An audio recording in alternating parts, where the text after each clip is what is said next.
कांग्रेस के राष्ट्रीय अध्यक्ष मल्लिकार्जुन खड़गे उत्तराखंड कांग्रेस को विनर प्लान देकर आए हैं। 2027 विधानसभा चुनाव में सत्ता की चाबी कैसे हासिल करनी है, इसे लेकर पार्टी को जीत का मंत्र उन्होंने दिया है। साथ ही एकजुटता का संदेश भी दिया।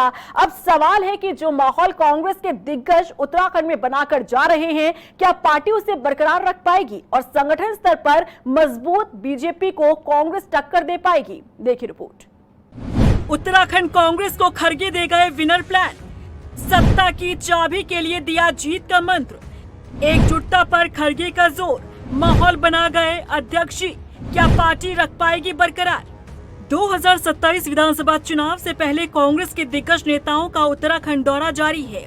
पहले राहुल गांधी और फिर कांग्रेस राष्ट्रीय अध्यक्ष मल्लिकार्जुन खड़गे के दौरे ने पार्टी के पक्ष में कुछ हद तक माहौल बना दिया। खड़गे के उत्तराखंड दौरे ने पार्टी में ऊर्जा और जोश भरने का काम किया, कार्यकर्ताओं का मनोबल बढ़ाया और पार्टी को विनर प्लान दे गए। पार्टी में एकजुटता से लेकर टिकट वितरण तक के मुद्दे पर खड़गे ने चर्चा की।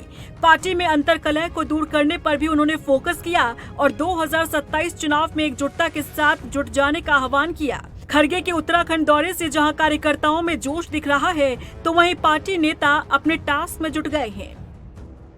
एक तरह से हमारे राष्ट्र अध्यक्ष जी का संबोधन प्रेरणादायक था और केवल कांग्रेसी कार्यकर्ताओं के लिए प्रेरणादायक नहीं था। वो पूरे प्रदेश में एक संदेश दे के गए कि कांग्रेस की सरकार आएगी। और जो एक बात मैं और कहना चाहता हूँ कि उन्होंने पोलिंग बूथ को मजबूत करने की बात की है कि भाई ये हमारी अगले 3-4 महीने के अंदर हमारी जिम्मेदारी है कि हम प्रदेश के कितने ही बड़े नेता हों, केंद्र के नेता हों, लेकिन हम अपना पोलिंग बूथ को कैसे मजबूत करें, ये हम सबको सोचना है।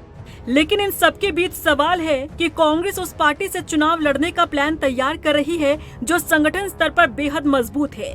बीजेपी बूथ लेवल से चुनाव की तैयारी करती है, यही पार्टी की यूएसपी रही है। ऐसे में कांग्रेस की बात करें तो संगठन स्तर पर फिलहाल कांग्रेस अभी कमजोर है। टिकट वितरण भी कांग्रेस के लिए इतना आसान नहीं होगा, क्योंकि पहले से ही जो पार्टी के भीतर मजबूत चेहरा थे वो पाला बदल चुके हैं। 2022 में कांग्रेस ने जिन नेताओं को टिकट दिया था, वो अब बीजेपी की शोभा बढ़ा रहे हैं।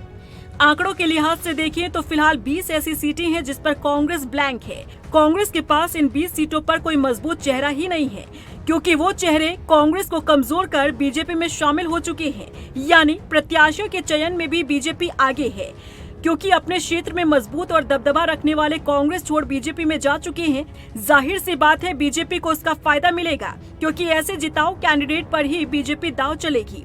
हालांकि टिकट वितरण बीजेपी के लिए भी इतना आसान नहीं रहने वाला है, क्योंकि नए चेहरों पर यदि बीजेपी विश्वास जताती है तो बीजेपी के पुराने नेता और कार्यकर्ता असंतोष उनमें पैदा होगा और पार्टी का माहौल खराब हो सकता है।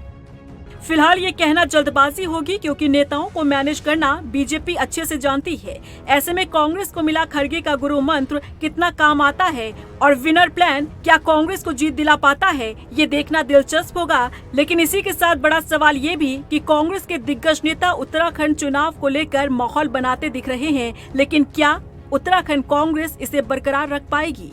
रफ्तार मीडिया के लिए देहरादून से ब्यूरो रिपोर्ट।